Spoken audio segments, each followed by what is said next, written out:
November 18, 2024 ఆదివారం ఈరోజు మనం కలికిరి అనంతపురం మార్కెట్‌లో ప్రైస్ అంటే ధరలు అనేది ఏ విధంగా వెళ్తున్నాయి మనం ఎవరిలో తెలుసుకుందామండి. నేటితో పోల్చుకుంటే దిగుమతి ధర తగ్గిందా లేదా పెరిగిందా వెయిట్ అని ఎవరిలో మాట్లాడుకుందాం. మీరు చేయాల్సిందేమంటే ఒక లైక్, ఒక సబ్స్క్రైబ్ మాత్రం మర్చిపోదండి. అలాగే మన ఛానల్ సబ్స్క్రైబ్ చేయని వాళ్ళు అలాగే లైక్ చేయని వాళ్ళు వెంటనే లైక్ ప్లస్ సబ్స్క్రైబ్ చేసుకొని ప్రస్తుతానికి super top average second first ఏ విధంగా పడుతుంది ఏమి ఎట్లా మొత్తం ఎవరిలో మాట్లాడుకుందాం.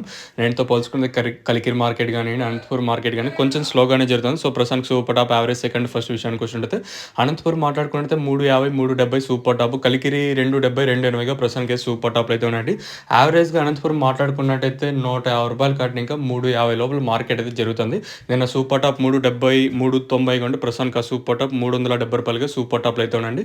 వేలం పాటలు కొంచెం స్లోగా జరుగుతుంది అనంతపురం వచ్చేసి. భారీగా కాకపోయినా నేటితో పోల్చుకుంటే సూపర్ టాప్ మాత్రం తగ్గింది. మెయిన్ రీజన్ ఏం లేదు, దిగుమతులు కొంచెం అటు ఇటుగా వచ్చాయి. అది కాక ఇంకోటేమంటే వర్షం అనంతపురం సరౌండింగ్ ఏరియాస్‌లో కూడా వర్షం పడుతుంది. అలాగే మన మదనపల్లి, కలికిరి సరౌండింగ్ ఏరియాస్‌లో కూడా వర్షం పడుతుంది. కొంచెం క్వాలిటీ షైనింగ్ ఉంటది. సో అందువల్ల మార్కెట్ అయితే నాకు తెలిసినంత వరకు మెయిన్ రీజన్ ఇదే. ఇంక దీనికి మించి వేరే రీజన్ ఉంటే నాకైతే ఐడియా లేదు. ప్రస్తుతానికి మన అనంతపురం మార్కెట్‌లో 370 సూపర్ టాప్ ఉంటే కలికిరి మార్కెట్‌లో 270, 280గా సూపర్ టాప్‌లో అయితే ఉన్నాయండి. వేలం పాటలు 2 మార్కెట్‌లో ఒక 10 ఇంకా 20, 30, 40, 50 రూపాయలు కొంచెం అటు ఇటుగానే మార్కెట్ అయితే జరుగుతుంది. ఇది ఇన్ఫర్మేషన్.